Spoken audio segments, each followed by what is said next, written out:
दोस्तों, दुनिया में उड़ने वाले हर परिंदे के दो ही पर होते हैं, लेकिन हर परिंदा एक जितनी बुलंदी पर नहीं उड़ सकता। क्योंकि कौन सा परिंदा कितनी ऊंचाई तक उड़ेगा ये पर नहीं, परिंदे का एटीट्यूड तय करता है।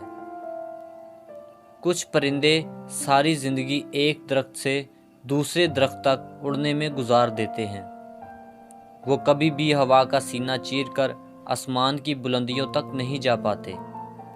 वो तेज़ हवाओं का मुकाबला नहीं कर पाते, जबकि ईगल हमेशा तेज़ हवाओं की तूफान की तलाश में रहता है।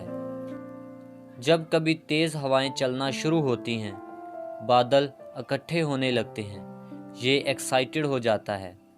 ये इस तूफान की तरफ ट्रैवल करता है जहां बाकी परिंदे तूफान से डरते हैं, अपनी जान बचाते हैं। ये तूफान के अंदर घुस जाता है। ये इन तूफ़ानी हवाओं को इस्तेमाल करता है और ऊंचा उड़ने के लिए और बुलंदी तक जाने के लिए। दोस्तों, ईगल हमें सिखाता है अपने रास्ते में आने वाले पत्थरों से टकरा कर गिरने की बजाय इन पर चढ़कर बुलंद होते जाएं। इन पत्थरों को अपने लिए रुकावट समझने की बजाय अपने लिए सीढ़ियां बना लें। ज़िंदगी में आने वाली मुश्किलात से डरना नहीं चाहिए, इन्हें फेस करना चाहिए। ये तो आपको कुछ सिखाने के लिए आती हैं, ऊंचा उड़ाने के लिए आती हैं, और यही बात ईगल को परिंदों का राजा बनाती है। दोस्तों, ईगल इतनी बुलंदी पर चला जाता है कि वो बादलों से भी ऊपर चला जाता है।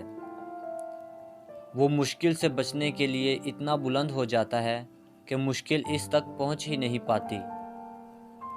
दोस्तों, ईगल हमें सिखाता है ज़िंदगी में जो तूफ़ान आते हैं, जो तकलीफ़ें आती हैं, आजमाइशें आती हैं, इनको वेलकम कहना चाहिए, क्योंकि वो हमें मजबूत बनाने के लिए आती हैं। अपने आप को इतना मजबूत कर लें, इतना बुलंद कर लें कि ज़िंदगी की मुश्किलें और लोगों के मनफी रवैये आपका कुछ ना बिगाड़ सकें। दोस्तों, एक ईगल की उम्र 70 साल के करीब होती है।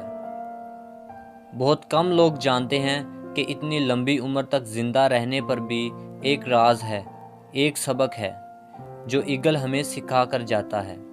ईगल जब 40 साल का होता है तो इसकी चोंच टेढ़ी हो जाती है, पंजों के नाखून घिस जाते हैं, पर इंतहाई भारी हो जाते हैं, जिसकी वजह से इसे उड़ान भरने और शिकार करने में दुश्वारी का सामना करना पड़ता है।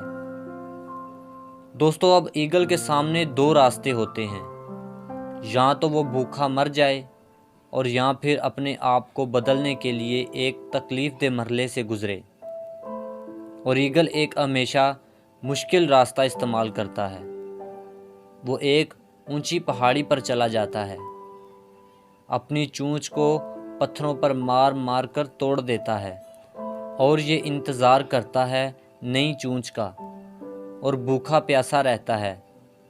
और फिर इस चोंच से ये अपने पंजों के घिसे हुए नाखून उखाड़ देता है, अपने सारे पर नोच लेता है, क्योंकि वो जानता है कि लंबी उम्र के लिए ये तकलीफ़ बर्दाश्त करनी पड़ेगी, और इंतज़ार करता है नए पर आने का। इस तरह ईगल ये तकलीफ़ उठाने के बाद एक तरह से एक नया जन्म लेता है और मज़ीद 30 साल तक ज़िंदा रह पाता है।